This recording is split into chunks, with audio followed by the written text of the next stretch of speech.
ကျွန်တော်တငယ်ချင်း food blogger တကောင်ရှိတယ်သူဆိုအစားတောက်စားရတဲ့ဟာပေါ့ဗျာအရန်နေပမန်းညောင်ဆောင်တယ်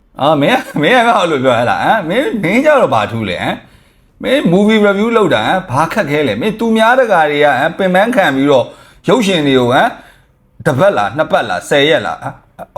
အဲ့လိုမျိုးရိုက်ထားတာကွာဘယ်လိုပဲပြပင်ပန်းခံပြီးရိုက်ထားတာကွာမွေးရစားလာတာဘာများခံနေလို့လဲနော်လကားရရင်စားတယ်ပြီးရင်စားသမျှအကောင်းပြောတယ်ပြီးရင်ဆိုင်ရွေးရင်အောင်ပါလေတလား तू စားကျင်တဲ့ဆိုင်ပဲရွေးတာပြီးတော့မင်းသားမင်းသမီးရေဆိုတော့တေချာရေစောင်းရန်ပေါ်ပြတာဟုတ်ပါဘူးစောင်းရန်တရုပ်ဆောင်ထားတာကွာရေမင်းအဲ့ဒါကိုမင်းကဘာလဲမင်းဆရာကြီးလားဝေဖန်နေရအောင်အင်ပတန်တတ်တာအဲ့ဒါကိုညီးပြတယ်စားပြီးလို့ရုံးပြန်အောင်လာပြီလို့ရှိရင်ငါအရန်ပင်မန်းနဲ့တင်းရိုက်ကွေးသွားရတာသူတကယ်ခံစားလို့မရအောင်မင်းလောက်ကမှသူများလုတ်ပြီးသားဟေ့အောင်ရေးပေါ်စီခူးပြီးခတ်ပြီးသားစားရုံပဲ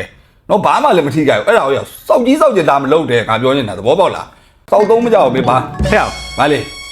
ငါမင်းကိုကောင်းအောင်မပြောတာလားမစဲငါလာမစဲနဲ့မင်းအလောက်ကဘာခက်လို့လဲငါမင်းအလောက်ကဘာခက်လဲသူများတကရိုက်ပြီးသားရုပ်ရှင်တွေကိုမင်းဝေဖန်ရတာလောက်လွယ်တာမရှိဘူးမင်းဇက်ပိုင်စားလို့ရတယ်ဟေ့စားတာစားကြည့်လိုက်အောင်အစာရင်နာတယ်မင်းသိလားငါပြောတာဒီမှာအပြင်မှာတွေ့နေတဲ့ဥစ္စာကို line ပေါ်ကိုတက်ပြီးတော့များပွားနေကြသေးတယ်ဟာဒါတော့ trend လောက်လိုက်တာငါတို့ကအခုက influencer အချင်းချင်းရန်ဖြစ်တာဟိုခစ်စားနေလို့ငါတို့ကောင်လေးရန်ဖြစ်ကြည့်